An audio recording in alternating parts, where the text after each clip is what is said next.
Hello, fellow gypsies and spiritual wanderers. This is Mocha Gypsy.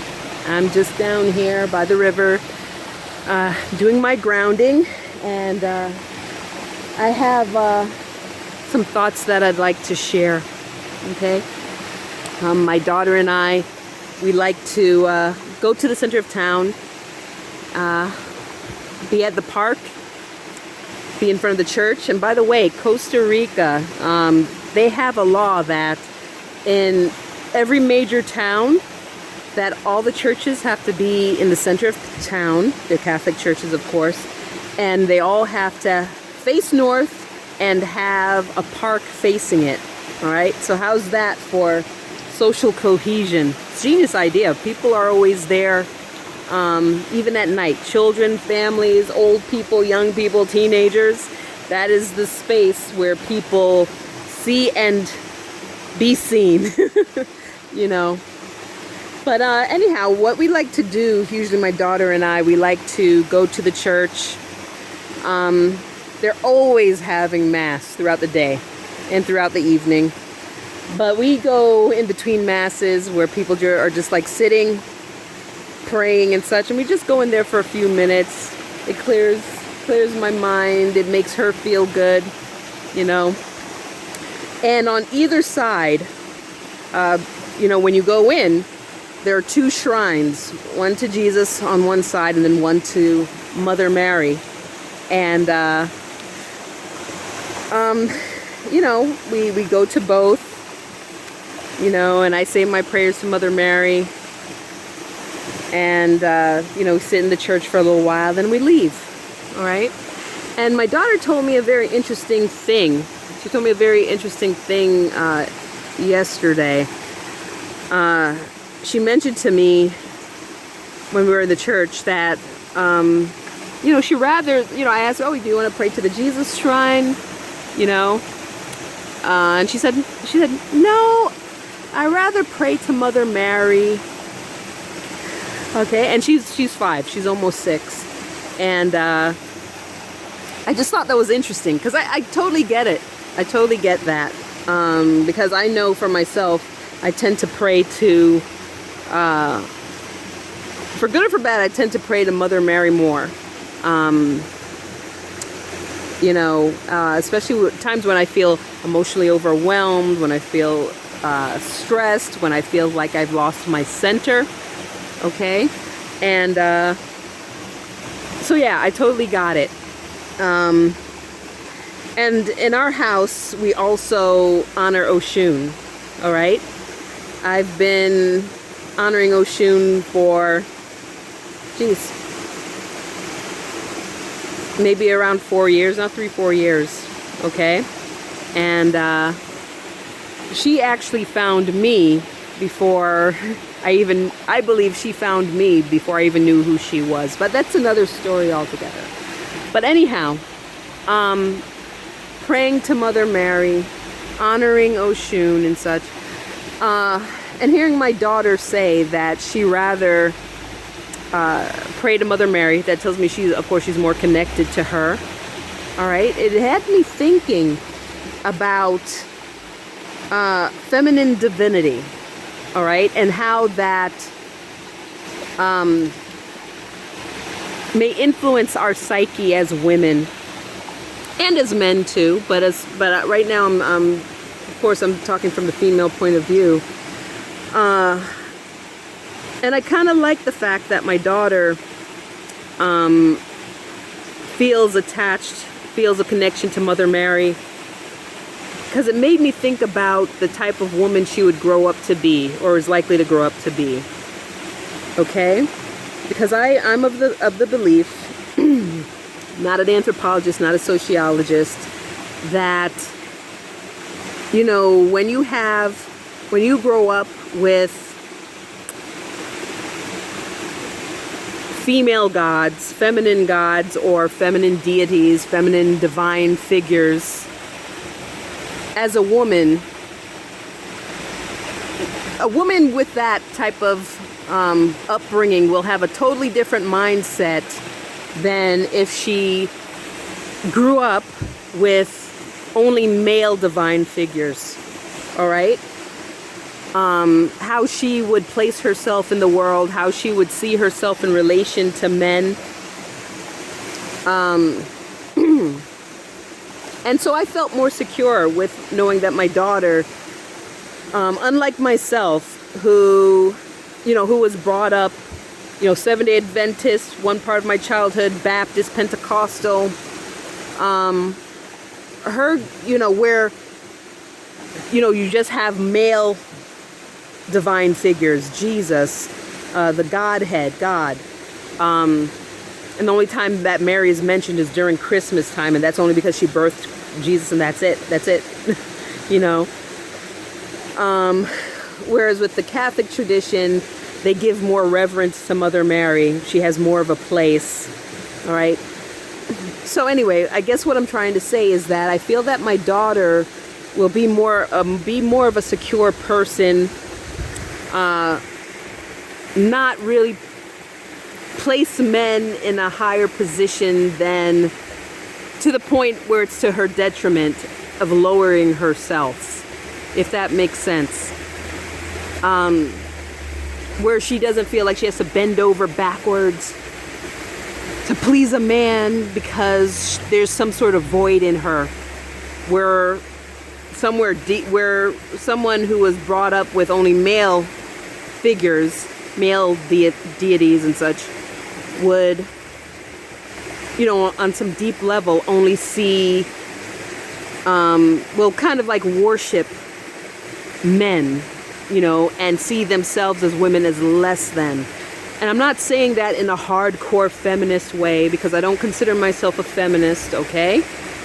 But at the same time, I do see the dynamics, all right? And I see in Catholic culture, because I converted to Catholicism about 13 years ago. Not a hardline Catholic, but there were reasons that I was attracted to that faith. And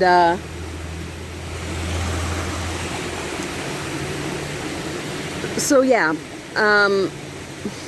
So I guess what I'm just trying to say is I feel that, I feel a certain comfort knowing that my daughter sees the divine feminine, that she's, her first years of life, she recognizes the divinity of Jesus. She recognizes, people refer to God as he, personified as a, personified figure as a male, but she also sees the divinity of women, and therefore she can see the divinity of herself and the importance of herself. So she doesn't have to feel like, on some level that she has to get her self-esteem and worth from a man, because he's the physical human representation of God. She can recognize that in herself as well. All right? And that also brings me to how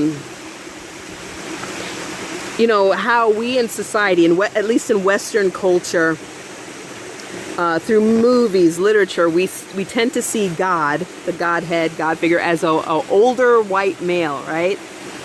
I don't have anything against older white males. I don't. But again, I'm just recognizing and pointing out, which came first? Is it because, do we see God in movies and literature, in the media, we personified as an older white male is because in Western culture who happens to be in power. Those are the group of men who happen to have built the West, Western culture, Europe, the Americas, but that has its repercussions. We tend to protect and in some cases deify and give a lot of respect to, sometimes unduly, people who are older white males, right? Or they don't even have to be that much older. Okay? And that, I haven't really thought of that until You know, I was going through the process of divorce with my ex-husband, who happened to be a white man. All right, the father of my child. And he was abusive and horrible human being. That's another story altogether, right? But horrible, abusive. It was obvious he was abusive, and we had the system in our lives. I mean, CPS, Guardian ad litem, you know, the judicial system on all branches, and it was obvious he was a bad guy. You know, assaulted me when I was 8 months pregnant, to the point where I had to go to the hospital. You know, he was a porn addict. Probably still is. Had horrible, horrible mental health evaluations. Diagnosed narcissist. Diagnosed slew of other things, right?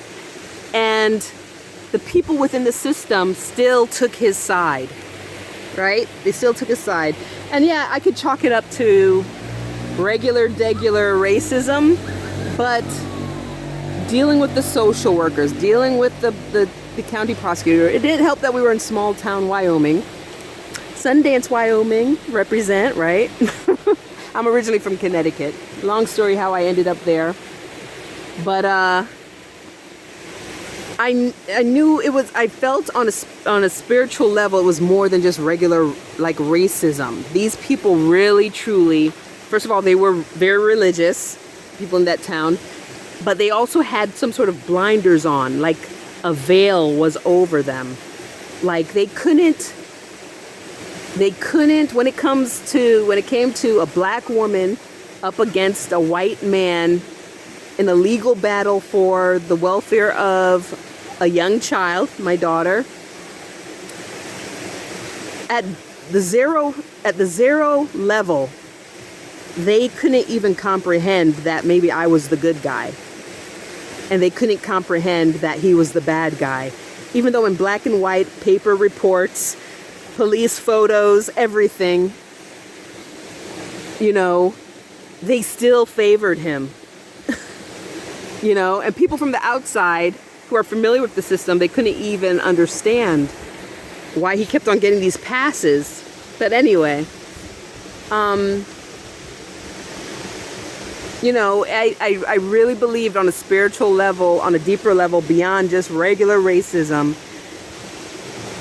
They, you know, it had to do with how they pictured their God as a white male.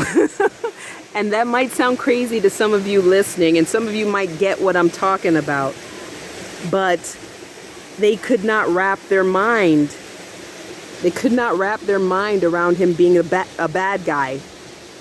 Maybe if he was up against another white person or another white male or something like that. But me being his polar opposite, anything good about me went in one ear, out the other. Social worker, lawyers, the judge. It was insane. It was insane. So who we see as God, who we see as divine, it makes a difference. It makes a difference in our own psyche and how society functions and how we treat each other. Okay?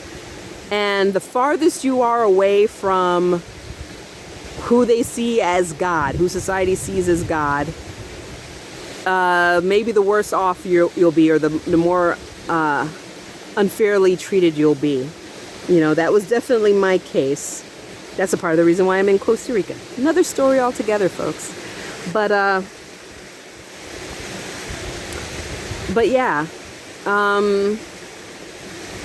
So, you know, back to my daughter.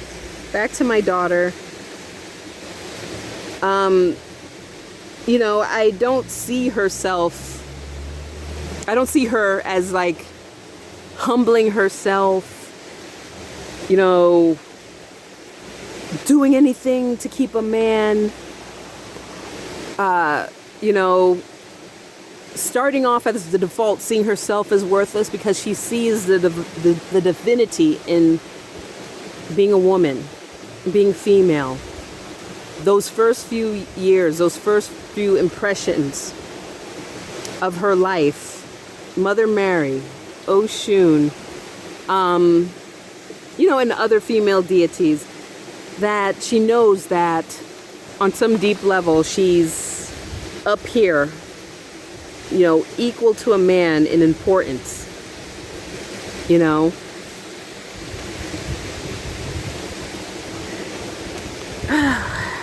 So these things matter. These things matter. And, you know, thinking back on my ex-husband, all right, you know, he was Protestant, Baptist, and I was a newly minted Catholic at the time. And the thing is, you know, as I mentioned, whenever I felt, you know, off-center, struggling with something, whatever it would be, I would pray to Mother Mary, and also, you know, do the Hail Mary prayers a couple times, and also with a few our Fathers and such, and that always steered me right.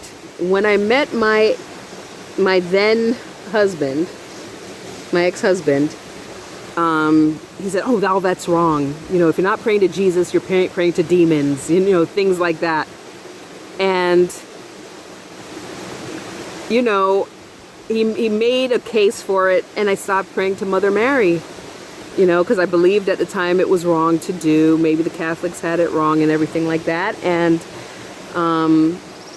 after I gave that up, I became lost. I lost my center. When he started to become abusive, you know, and they don't start off being abusive. They don't start off being horrible people, but there are tells, there are red flags. And when I became confused, like, of his behaviors, certain things weren't adding up, I needed to find my center. I was rudderless because my you know, what would center me, what would ground me, was taken from me. I was led to believe that was wrong. So I just try to do like regular prayers, or looking up, you know, for answers on Google, this and that, asking friends this and that. And I couldn't get my center. And he was very much able to manipulate me and control me for a couple of years because of that. You know, now I completely understand that when one culture conquers another, when one peoples conquer another peoples, the first thing they do is get rid of their gods or their form of worship. Because once you take that away, you take away their center, and then they're not connected to themselves. They're not connected to what makes them strong and what makes them intuitive, to know to make the right moves for themselves, to do what's best for themselves. They're easy to control, manipulate, and destroy. And on a micro level, that's what my ex-husband was, that's what he almost managed to do to me, you know? And looking back, I think his real problem with me praying to Mary, him being the abusive, misogynist that he was, and proper Christian, of course, was that Mother Mary was feminine. She was a female, a divine female. So that's just important. Yeah. Mm-hmm. my daughter's going to the store with our neighbor. So, you know, so that, you know, I think that was the real problem with him, with me praying to Mother Mary, because at the end he proved not to be a true Christian anyway. So what was all that about? You know, because in his culture, what I like to say, and I'm trying not to say this with hate, white American Southern churchianity, because he was a Texan, Baptist Texan. Oh.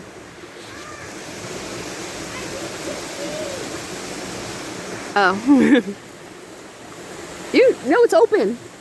He just, you know, he was threatened by that. I felt he was threatened by that. So, anyway, it's just something to think about. Male gods, female gods. I'm not saying which is more correct. I'm not saying which gods are the true gods or anything like that, but I'm just talking about the perception and how it affects us in our psyche, how it affects how we treat each other, how it affects how we're treated in a system within a society. All those things matter. I am very curious, though, about societies that do have prominent female gods along with male gods, you know, like the Hindu religion and such. I wonder how those women view themselves as opposed to, you know, Protestant Christian women. From the outside, to me, it seems that you know, Eastern women with the feminine gods, female gods, they seem to me that they hold men in a more practical sense. You know, that, you know, they don't have these airy-fairy expectations of men. Can they provide? Can they do this? Can they do that? You know? And they look at them in a more practical sense. That's my impression. I could be wrong, but, you know, that could be because of, you know, they recognize the divine within themselves because they grew up with female gods, or at least a lot of female gods. So anyhow, that's something. All right, so that's just my thoughts. Let me know what you think. Let me know what you think about how you think that, you know, masculine gods versus feminine gods, male, female gods, how you think that affects you. How do you think that affects a society? Who they see? Does it affect, like, who we see as a default, who should be on top of the food chain in our society, in our homes, within our interpersonal relationships? You know, let me know. Anyway, that's all. Peace out and be blessed.